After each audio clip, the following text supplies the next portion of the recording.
ಇದು ನಮ್ಮ ಗೋವಾ ಸೀರೀಸ್ 4ನೇ ವಿಡಿಯೋ. ಈಗ ನಾವು ಅಗ್ವಾಡ ಪೋರ್ಟ್ ಎಲ್ಲ ಸುತ್ತಾಡಿ ನಂತರ ಹೊರಟ್ವಿ. ಯಾವುದೋ ಪರಶುರಾಮ ಸ್ಟ್ಯಾಚ್ಯೂ ಅಂತ ಗೂಗಲಲ್ಲಿ ತೋರಿಸಿತ್ತು, ಅದಕ್ಕಾಗಿ ಆ ಪ್ಲೇಸ್ಗೆ ಹೊರಟ್ವಿ. ಫೈನಲ್ ಆಗಿ ರೀಚ್ ಆದಮೇಲೆ ಈ ರೀತಿ ಇತ್ತು ಪ್ಲೇಸ್. ನೋಡಿ, ಸುತ್ತಲೂ ನೀರಿನ ಮಧ್ಯೆ ಪರಶುರಾಮನ ಮೂರ್ತಿ ಇದು ಮಾಡಿದ್ದಾರೆ. ನೀರಂದರೆ ಅದು ನದಿಯ ದಡದಲ್ಲಿ ಪರಶುರಾಮನ ಮೂರ್ತಿ. ನಾವು ಹೋಗುವಾಗ ಈವ್ನಿಂಗ್ ಕೂಡ ಆಗಿತ್ತು. ಸೂಪರ್ ವ್ಯೂ ನೋಡಿ, ಯಾವ ರೀತಿ ಎಷ್ಟು ದೊಡ್ಡ ಪರಶುರಾಮರ ಮೂರ್ತಿ ನೀರಿನ ಮಧ್ಯೆ.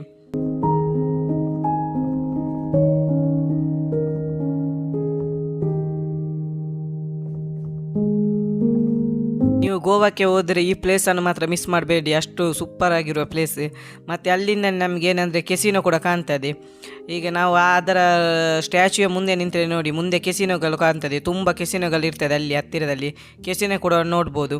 ಎಂಟ್ರಿ ಆಗೋದಿದ್ದರೆ ಮುಂದ್ಗಡೆ ಅದಕ್ಕೆ ಹಣ ಕೊಟ್ಟು ಎಂಟ್ರಿ ಆಗ್ಬೋದು. ಮತ್ತು ಅಲ್ಲಿಂದ ನೋಡ್ಬೋದು ಅಷ್ಟೇ ಕೆಸಿನೋ. ಒಂದು 4-5 ಕೆಸಿನೋ ಇತ್ತು ಅಲ್ಲಿ. ಮತ್ತು ಮೀನು ಕೂಡ ಹಿಡಿತಿರ್ತಾರೆ ಅಲ್ಲಿ. ಇದರ ಕಂಪ್ಲೀಟ್ ವ್ಲಾಗ್ ನಮ್ಮ ಯೂಟ್ಯೂಬ್ ಚಾನಲಲ್ಲಿ ಅಪ್ಲೋಡ್ ಮಾಡಲಾಗಿದೆ. ನೀವು ಇಷ್ಟ ಇದ್ದರೆ ನೋಡ್ಬೋದು. ಲಿಂಕ್ ಬಯೋದಲ್ಲಿ ಉಂಟು, ಇಲ್ಲಾಂದರೆ ಕಮೆಂಟ್ ಮಾಡಿ.